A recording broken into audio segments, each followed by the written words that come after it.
Eyo, Sobat Seva, balik lagi di Seva by Astra. Nah, kali ini seperti biasa ya, kalau udah sadar Pak Dadi nih, artinya kita adalah di konten di balik mesin. Betul ya Pak ya? Benar. Anyway, Pak Dadi sehat Pak? Alhamdulillah sehat tapi. Alhamdulillah sehat juga Pak. Nih, thank you banget nih Pak, waktunya udah mau menyempatkan kita untuk berbagi sama Sobat Seva. Anytime. Anytime, baik. Seperti biasa Sobat Seva, kita akan mengupas hal-hal teknis soal otomotif bersama expertnya, yaitu adalah Pak Dadi. Dan di episode kali ini kita akan membongkar mitos-mitos yang terjadi di dunia otomotif. Mythbuster ya? Mythbuster. Apakah ini benar ataukah ini hanya mitos? Nanti akan dijawab oleh Pak Dadi. Oke, langsung saja masuk ke pertanyaan yang pertama. Seperti biasa ya Pak, nanti kita akan bacain dulu mitos atau faktanya, baru kita jelasin. Siap. Oke, bener nggak sih kalau cuci kolong itu nggak boleh sering-sering? Cuci kolong mobil ya Pak? Bisa benar, bisa enggak. Jadi mitos atau fakta? Saya bilang sih mitos ya. Mitos. Tapi ada benernya. Oke, kita akan bahas habis ini. Oke. Yang kedua, bener nggak sih kalau aki kering umurnya lebih panjang daripada aki basah? Mitos Benar. atau fakta? Benar. Fakta. Fakta. Oke. Yang ketiga, ban mobil sebaiknya pakai nitrogen, mitos atau fakta? Tergantung pemakaian. Tergantung pemakaian. Kalau buat di jalan aja. Oke, mitos. stop dulu Pak, sampai situ. Oh, Stop udah. dulu sampai situ. Udah Teaser dikit. Nggak apa-apa, abis ini kita akan bahas. Yang keempat, mobil FWD lebih irit daripada RWD, mitos atau fakta? Fakta. Fakta. Dan yang terakhir, jumper aki harus dari kutub positif, mitos atau fakta? Bisa mitos, bisa fakta. Oke, kita akan bahas selengkapnya. Jangan kemana-mana, tetap di Seva by Astra.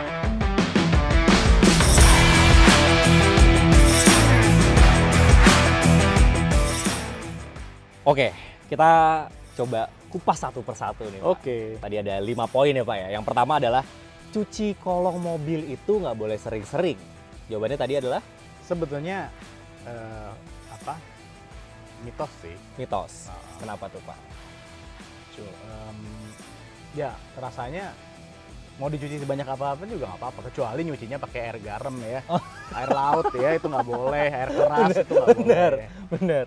Selama masih air biasa kayak ya udah aja ya Pak ya. Cuma kebanyakan orang salah nyuci kolong itu pada saatnya yang kurang tepat. Oke. Jadi Contohnya seperti apa nih Pak? Berapa kejadian nih ya. Kenapa ya mobil gua kalau pagi remnya nyangkut ya? Oh.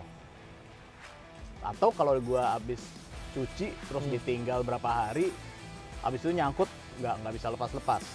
Nyangkut tuh dalam arti ngeremnya nggak bisa. Iya, nggak iya, bisa. iya. Ngunci lah Pak ya. Kunci, ya. Terus gua tanya dong, lo kalau nyuci malam nggak? Iya, itu yang masalah tuh. Jadi pada saat mobil mau masuk ke garasi atau mau disimpan, dicuci total sampai bawah-bawahnya. Ya itu. Terus rem tangan nyala lagi Terus kan. rem tangan habis itu nyala, jadi masih ada bekas-bekas air terutama di tromol ya. Terutama tromol, belakangnya tromol itu bisa jadi ada apa namanya? Penguncian lah Pak ya. Endapan air ya, terus jadi korosi gitu di situ. Jadi saya anjurin ya udah kalau gitu kalau nyuci malam pun bawa dulu berapa kilo untuk Bawa jalan ngeringin. dulu, ngeringin segala macam.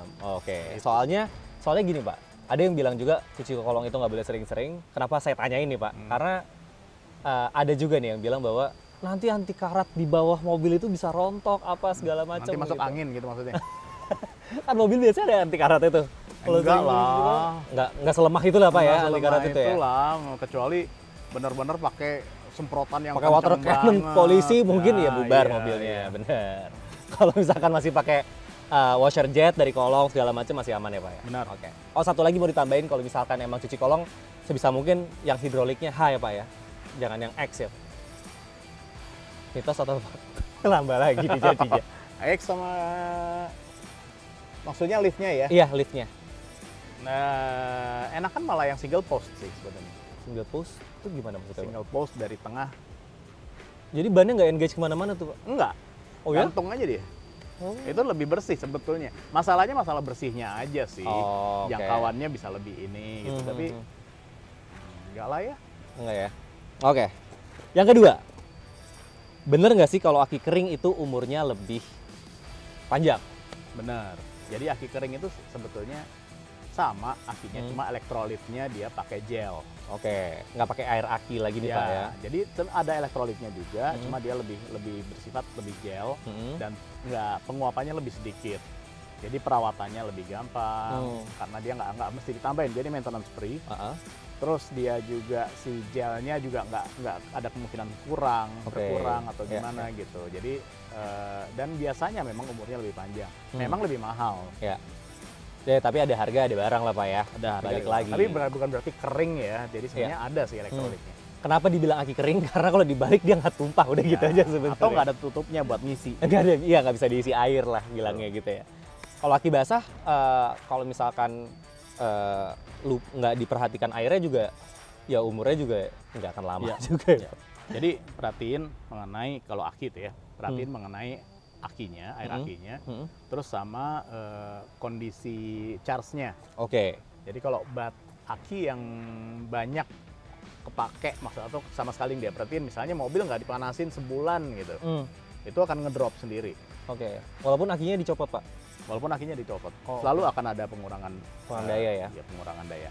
Nah itu yang masalah kalau pengurangan dayanya sampai habis sama sekali, terus habis itu di-charge full lagi, itu biasanya umurnya nggak panjang. Karena ibaratnya orang udah lagi sakit, lagi drop, dipaksa lari maraton gitu kan. Tapi bukan berarti ya, tapi terus saya jadinya menganjurkan untuk manasin mobil sampai lama-lama. Enggak. Itu udah kita bahas di Mitos atau Fakta sebelumnya. Mending dibawa jalan aja. Dibawa jalan-jalan sama keluarga, enak kan, muter-muter kita. Yang ketiga, ban mobil sebaiknya pakai nitrogen.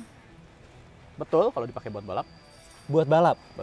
Untuk harian berarti ngapain? Mitos. Menarik nih. Ada benernya sebetulnya ya, ada benernya. Nitrogen itu dia molekulnya lebih gede. Jadi kemungkinan dia untuk berkurang karena kalau misalnya karena merembes ke dinding ban gitu ya, itu lebih kecil. Tapi ya biar bagaimanapun lu pakai nitrogen juga pasti diperiksa juga kan. Berkala ya Pak. Bener. Jadi nitrogen itu sebenarnya lebih stabil di temperatur yang tinggi. Gitu. Mau tinggi apa sih temperatur kalau lu pakai cuma di jalan biasa? Iya. Kalau di balap, itu temperaturnya bisa tinggi banget. Itu memang endurance kan Pak? Iya, maksudnya dia karena gesekan dan deformasinya cepat. Dan speednya kan muternya juga jauh lebih banyak nih. Kalau di jalan biasa sih nggak kerasa. Ada yang bilang kalau lebih enak. Itu kerasa pantat doang sih. Sugesti.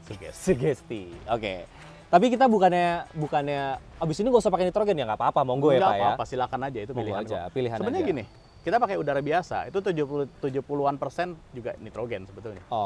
Cuman yang itu lebih murni mungkin ya Pak. Jadi nggak ada campuran-campuran oksigen apa lain-lain gitu. Ya nggak apa-apa, monggo aja sobat saya kalau misalkan emang nggak, gue biasanya pakai nitrogen. Ya udah, monggo aja, silakan. Nggak apa-apa. Nggak ada dampak negatifnya juga. Ini bukan sarkas ya, ini beneran sincere, nggak apa-apa. Kalau saya sih cenderung nggak pakai. Iya. Kalau kita, tapi nggak apa-apa, silakan. Iya, kita kebetulan tim angin biasa aja gitu. Karena di mana-mana banyak. Betul. Gitu kan. Bisa ditemuin di mana-mana dan lain sebagainya. Dan lebih murah.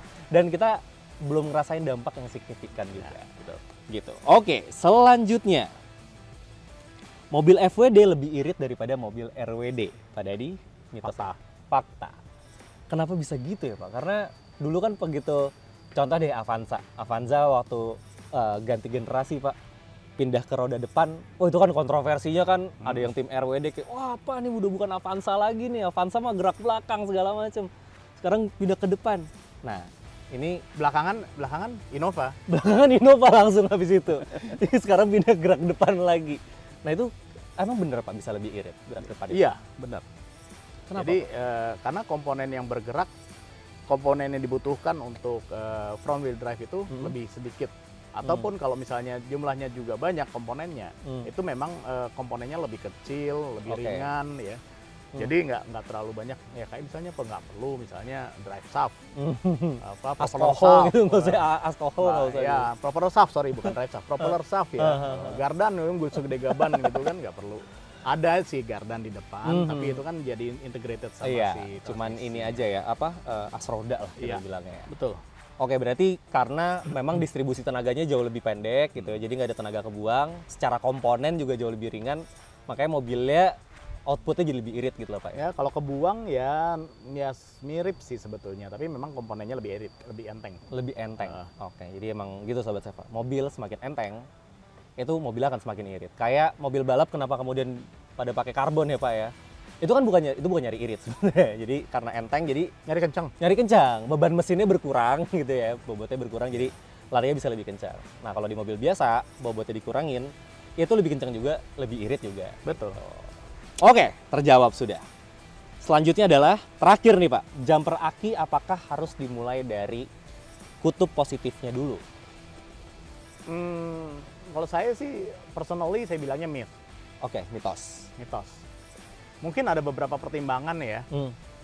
Jadi kalau kita positif negatif dulu, terus positifnya belakangan, mungkin bisa kena sana sini gitu ya, karena kabelnya panjang. Iya. Tapi kalau saya sih sama-sama aja tuh. Yang penting jangan kebalik aja. Jangan kesilang ya. Jangan kesilang aja.